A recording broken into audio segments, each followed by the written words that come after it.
নমস্কার, কলকাতা টিভিতে আপনাদের স্বাগত জানাই। ডাক্তার বলছেন বিশেষ অনুষ্ঠান নিয়ে আজকে আপনাদের সঙ্গে রয়েছি আমি জহিতা।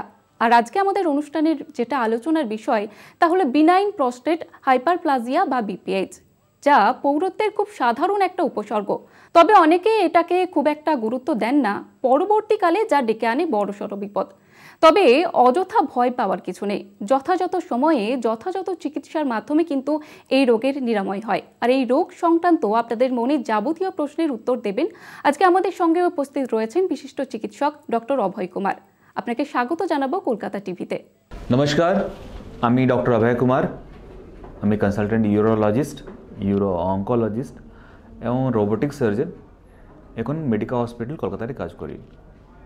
আজকে চর্চা করব, কথা বলবো প্রস্টেট নিয়ে। ডাক্তারবাবু, আপনার কাছে প্রথমেই যে প্রশ্ন আমি রাখবো, এই বিপিএইচ আসলে কি আর এর সাধারণ উপসর্গগুলি কি? প্রস্টেট একটু ছোট গ্ল্যান্ড থাকে পুরুষে, মেলসে, অ্যান্ড এটা ইউরিনারি প্যাসেজে থাকে। বয়স হলে because of hormonal changes in the body prostate গ্ল্যান্ডটা একটু এনলার্জ করে, অ্যান্ড প্রস্টেট সাইজ ইনক্রিজ করলে, বাড়লে পেছাব রাস্তায় একটু অবস্ট্রাকশন প্রডিউস হয়। এই অবস্ট্রাকশন হলে কিছু কিছু ইউরিনারি প্রবলেমস, ইউরিনারি সিমটমস হতে পারে, যেমন কি পেছাবের স্পিডটা একটু কম হতে পারে, পেছাব করতে একটু কষ্ট হতে পারে, পেছাব একটু প্রেশার দিয়ে, ফোর্স দিয়ে পেছাব করতে হয়। তারপর भी মনে হয় কি না পেছাবটা ক্লিয়ার হয়নি, পুরা পেছাবটা ক্লিয়ার হয়নি, আবার পেছাব করতে হবে। মেনি টাইমস বিকজ এই পেছাবগুলো ক্লিয়ার হয় না, সেই জন্য বারবার পেছাব করতে হয়। যে মানুষ দিনে 4 বার 5 বার পেছাব করতো, এখন মনে হচ্ছে কি না এখন 7 বার 8 বার কি 9 বার 10 বার পেছাব করতে হয়। এই সমস্যাগুলো রাতে হয়, রাতে অনেকবার ঘুম ভেঙে ইউরিন করতে যেতে হয়, অ্যান্ড মানে ফ্রেশ স্লিপ হয় না। তারপরে ইউরিন হোল্ড করতে সমস্যা হতে পারে, যেমন কি পেছাব পেলে আপনি হোল্ড করতে পারবে না, তাড়াতাড়ি বাথরুম যেতেই হবে। মেনি টাইমস এটা bathroom before you reach toilet কিছু কিছু ড্রপ ইউরিন লিক হতে পারে। এইগুলো হলো মোটামুটি কমন সিমটমস যেটা বিপিএইচ আর এনলার্জ প্রস্টেট হলে হতে পারে। কিছু কিছু অ্যাডভান্স কেসেসে ব্লিডিংও হতে পারে, পেছাবে ব্লিডিং প্লাস মেনি টাইমস এর কিডনিও ফেল হতে পারে। আমার পরবর্তী প্রশ্ন, ভারতে এই রোগের প্রাদুর্ভাব কতটা? প্রস্টেট এনলার্জমেন্ট একটু কমন সমস্যা হয়ে গেছে এখন, বিকজ আমার দেশে এজিং পপুলেশন বেশি আছে, মানে বয়স পুরুষের সংখ্যা একটু বেশি, সেজন্য এই প্রস্টেট এনলার্জমেন্ট প্রবলেম भी একটু বেশি হয়ে গেছে। অ্যান্ড এক্স্যাক্ট নাম্বারস তো বলাও মানে ডিফিকাল্ট, কিন্তু প্রায় 50 to 60% অফ পেশেন্টস और people who are having age more than 60 years ওনার এই সমস্যাগুলো হতে পারে। বাট এক্স্যাক্টলি নাম্বারসটা বলা difficult, because the problems are so slowly developing. ও তো স্লো ডেভেলপ করে কি লোকগুলো, মানুষগুলো এটাকে অ্যাপ্রিসিয়েট করতে পারে না কি এটা সমস্যা আছে, and they don't reach to doctors, they don't see doctors or urologist for the treatment. So it's very important to raise awareness, একটু মানুষকে সতর্ক করতে হবে, so that problems can be identified and treatment can be looked after. আপনার কাছে পরের প্রশ্ন, এই বিনাইন প্রস্টেট হাইপারপ্লাজিয়া বা বিপিএইচ মানুষের জীবনযাত্রার মানে কতটা প্রভাব ফেলে? Prostate enlargement and symptoms can severely effect quality of life. Quality of life মানে সাপোজ এক মানুষটাকে বারবার পেচ্ছাপ পাচ্ছে, তো he avoids going to parties, public places, public transport use করতে চায় না। যদি বসে যাচ্ছে আর হঠাৎ করে পেছাপ পেলো, কোথায় দাঁড়ায় পেছাপ করবে ও? যদি কোনো বাথরুম, যদি কোনো সোশ্যাল অকেজন গ্যাদারিংয়ে যায়, কোনো পার্টি সিনেমা হলকে যায়, তো আগে দেখে বাথরুমটা কোথায়, হঠাৎ করে যে বাথরুম পাবে তো কোথায় বাথরুম যাবে, এরকম মানে severely effects quality of life. তাছাড়া যদি কোনো মানুষকে বারবার রাতে পেছাব হয়, তো সারা রাত বাথরুম যায়, ঘুম ভালো হয় না, নেক্সট ডে যে মানুষটা উঠে স্লিপি ফিল করে, স্লিপটা ভালো হয়নি, and causes loss of productivity, মানে নেক্সট ডে ও ভালো রকম নিজে কাজটাও করতে পারবে না। It affects quality of life significantly and productivity significantly. কোন বয়সের মানুষদের এই রোগের ঝুঁকি বেশি? প্রস্টেট এনলার্জমেন্ট এক নর্মাল মানুষ, it's a sign of ageing. বয়স হলে বিকজ অফ হরমোনাল চেঞ্জেস এটা এনলার্জ করেই। সো পার্টিকুলার কোনো রিস্ক ফ্যাক্টর ইউজুয়ালি বলা যাবে না, বাট ইয়েস এজিং মানে বয়স is the most important risk factor. তাছাড়া ফ্যামিলি হিস্ট্রি, যদি আপনার বাবাকে কি দাদাকে হয়েছিল তো এটা আপনার হওয়ার চান্স একটু বেশি থাকে। তাছাড়া দেয়ার ম্যানি অ্যাট্রিবিউটেবল ফ্যাক্টরস যেটা কি অ্যাসোসিয়েটেড হতে পারে, বাট ডাইরেক্টলি এটাকে রিস্ক ফ্যাক্টর ইয়া কজ বলা যাবে না। So there many, but most important ageing process. Okay, prostate ক্যান্সারের সঙ্গে এই বিপিএইচ এর কি কোনো সম্পর্ক রয়েছে? আচ্ছা, সো প্রস্টেটের দুটা সমস্যা কমনলি বয়স হলে দেখা যায়। একটু হলো সিম্পল এনলার্জমেন্ট, যেটা বয়স হলে হয়, that is benign prostate enlargement, মানে এটা ক্যান্সার নেই। সেকেন্ড হলো প্রস্টেট ক্যান্সার, মানে প্রস্টেট এনলার্জ হয়েছে but the enlargement is cancerous type, মানে ম্যালিগনেন্ট টাইপ। সো দুটার ভিতরে ডিফারেন্স করাটা খুবই উচিত, because the treatment is totally different. ট্রিটমেন্টটা মানে টোটালি ডিফারেন্টভাবে করা যায়। যদি বিপিএইচ আছে তো ট্রিটমেন্ট একটু ট্যাবলেট অ্যান্ড মেবি একটু এন্ডোস্কোপিক সার্জারি। যদি এটা ক্যান্সার আছে তো ট্রিটমেন্ট হলো হরমোন থেরাপি, কি রেডিয়েশন থেরাপি, কি সার্জারি, যেটা রোবোটিক সার্জারি আজকাল করা যায়। So prostate enlargement, BPH or prostate enlargement because of cancer, it is very essential to differentiate, and many times BPH and cancer can be there together, and many times जो symptoms गुलो होच्छे that may not be because of BPH, it can be because of prostate cancer. तो prostate cancer आजकल खूबी common আছে, and to diagnose cancer is very easy.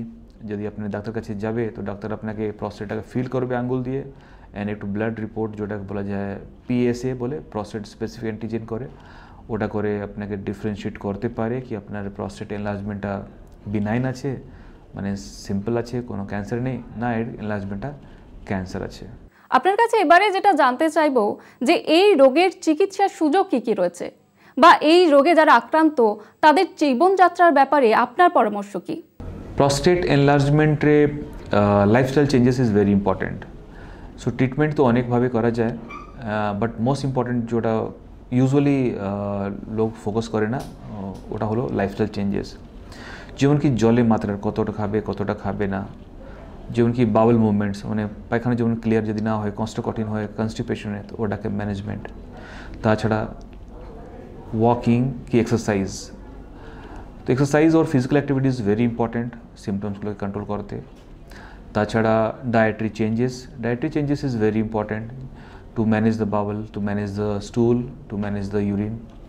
তাছাড়া হলো আপনার smoking আর টোব্যাকো কনজাম্পশন কোনো হিস্ট্রি আছে তো you have to reduce or stop tobacco and alcohol. So these are the lifestyle changes that is required in addition to the treatment that is prescribed. Prostate cancer, so যেমন বললাম কি প্রস্টেটের দুটো সমস্যা হতে পারে, প্রস্টেট এনলার্জমেন্ট, BPH আর prostate cancer. যদি এটা cancer আছে তো ডায়াগনোসিস করা যাবে একটু ব্লাড টেস্ট, যেটাকে PSA বলা যায়, প্রস্টেট স্পেসিফিক অ্যান্টিজেন। তাছাড়া ডাক্তারবাবু আপনাকে প্রস্টেট ফিল করবে আঙ্গুল দিয়ে, যদি ওটা মনে হচ্ছে প্রস্টেটটা সাসপিশিয়াস আছে, ডাউটফুল আছে, তো আপনাকে একটু MRI স্ক্যান বলতে পারেন।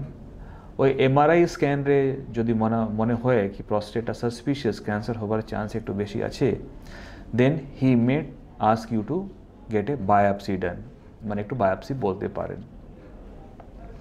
এই বায়োপসিটা একটু ছোট নিডল দিয়ে, প্রস্টেটে নিডল দিয়ে স্যাম্পলটা বার করে ওটা মাইক্রোস্কোপ ভিতরে দেখা যায়, অ্যান্ড এটা ইউজুয়ালি একটু OPD প্রসিজার, পায়খানা দ্বারেই একটু রাস্তা দিয়ে একটু নিডল দিয়ে প্রস্টেট থেকে স্যাম্পল নিয়ে ওটা প্যাথোলজি ল্যাবকে পাঠানো হয়। অ্যান্ড যদি বায়োপসিরে কনফার্ম হয় কি এটা প্রস্টেট এনলার্জমেন্ট ক্যান্সারাস আছে কি ক্যান্সার আছে প্রস্টেটে, দেন এটাকে স্টেজিং করতে হবে।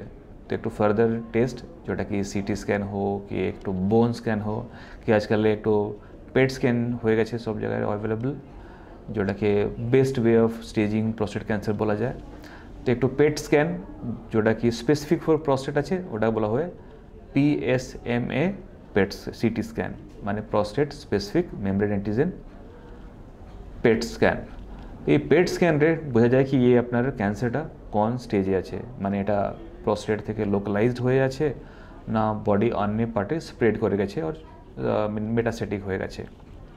So depending on this PSA value depending on আপনার biopsy report, depending on staging যেটা কি পেট স্ক্যানে দেখা হলো, আপনার ট্রিটমেন্টটা করা যায়। যদি প্রস্টেট ক্যান্সারটা লোকালাইজড মানে প্রস্টেট থেকেই লোকালাইজ আছে, কোনো স্প্রেড করেনি বডি পার্টে, অ্যান্ড পেশেন্ট বয়স মানে ফিটফাট আছে, পেশেন্ট অপারেশন করা যেতে পারে, তো ইউজুয়ালি একটা অপারেশন যেটাকে বলা যায় রেডিক্যাল প্রস্টেটেক্টমি, মানে পুরো প্রস্টেটটাকে বাদ দেওয়া যায়। This surgery is different from BPH surgery. BPH और जो एनलार्ज प्रोस्टेट ऑपरेशन करा जाए ওটা एंडोस्कोपिक सर्जरी হয়, where the inner portion of the prostate যেটাকে অবস্ট্রাকশন প্রডিউস করছে শুধু ওটা বাদ দেওয়া যায়। কিন্তু ক্যান্সার হলে এটা সার্জারিটাকে বলা যায় রেডিক্যাল প্রস্টেক্টমি, আর এটা আজকাল রোবট দিয়ে করা যায়। অ্যান্ড খুবই ভালোভাবে এই ট্রিটমেন্টগুলো অ্যাভেলেবল আছে আপনার নিজের টাউনে, নিজের শহরে, কলকাতায়। And robotic radical prostatectomy is now a most commonly done surgery for prostate cancer, where prostate plus তার সাথে একটু seminal vesicle বলে অর্গান থাকে, seminal vesicle is completely removed and ব্লাডারটাকে নর্মাল ইউরিনারি প্যাসেজ থেকে আবার রিপেয়ার করা যায়। সো এটা হলো radical surgery, radical prostatectomy, robotic surgeries. And যদি মনে হয় কি পেশেন্ট ফিট নেই, সার্জারি করা যেতে পারে না, কি ওনার রোগটা একটু মনে হচ্ছে অ্যাডভান্স আছে, then hormone therapy plus radiation therapy করা যায়। তো hormone therapy I mean prostate cancer is a cancer যেটা কি হরমোনকে খুব ভালোভাবে রেসপন্ড করে, তো it's a hormone dependent tumour. তো কিছু ইঞ্জেকশন দিয়ে হরমোন থেরাপি করা যায়, অ্যান্ড প্রস্টেট যদি একটু শ্রিঙ্ক করে তারপরে এই প্রস্টেটটাকে রেডিয়েশন থেরাপি দিয়ে ক্যান্সারটাকে কিওর করা যায়। So radiation therapy is again a very technologically demanding কী বলা যায় এরিয়া। তো খুব ভালো রেডিয়েশন মেশিন হলে আপনাকে খুব ভালোভাবে ট্রিটমেন্ট করা যেতে পারে with minimum side effect. So একটু হলো রেডিক্যাল সার্জারি, তারপরে hormone therapy with radiation therapy.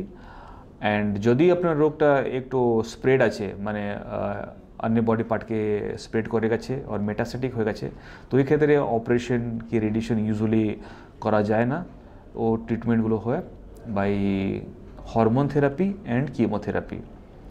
Hormone therapy মানে কিছু ইঞ্জেকশনস যেটা কি টেস্টোস্টেরন আপনার বডির যে মেল হরমোনগুলোকে সাপ্রেস করবে, ওটা ইঞ্জেকশন দিয়ে কন্ট্রোল করা যায়। অ্যান্ড সামটাইমস যদি কস্ট ফ্যাক্টর আছে তো এই ইঞ্জেকশন ছাড়া দুটা টেস্টিকলসকে, अंडकोश के जो टेस्टिकल्स আছে ওটাকে বাদ দিয়ে भी হরমোন থেরাপি করা যেতে পারে। And they are equally effective, equivalent to this কী বলা যায় ইঞ্জেকশনস হরমোন থেরাপি। অ্যান্ড এই হরমোন থেরাপিকে তার সাথে কিছু কিছু কিমোথেরাপিও অ্যাড করা যায়। অ্যান্ড খুব ভালো ভালো নতুন মেডিসিন চলে আসছে প্রস্টেট ক্যান্সারে। খুব ভালো জিনিস ওটাই কি আর্লি প্রস্টেট ক্যান্সার তো ট্রিটমেন্ট হলে robotic surgery gives a very good result, and patient survive normal, near normal life. Radiation होले भी खूब भालो result, and they have a normal life. Even in metastatic मैंने स्टेज 4 प्रोस्टेट कैंसर होले भी hormone therapy and chemotherapy gives very good results, and patient have a long term meaningful good quality of life and good life. আপনাকে অনেক ধন্যবাদ জানাবো আজকে আমাদের এই অনুষ্ঠানে উপস্থিত থাকার জন্য। আর শেষ করার আগে দর্শকদের উদ্দেশ্যে যে বার্তা দেব, কোনো রোগকেই ফেলে রাখবেন না, উপযুক্ত সময়ে যথাযথ চিকিৎসা নিন আর ভালো থাকুন। আজকের মতো এই অনুষ্ঠান এই পর্যন্তই। দেখতে থাকুন কলকাতা টিভি, রাত দিন 7 দিন।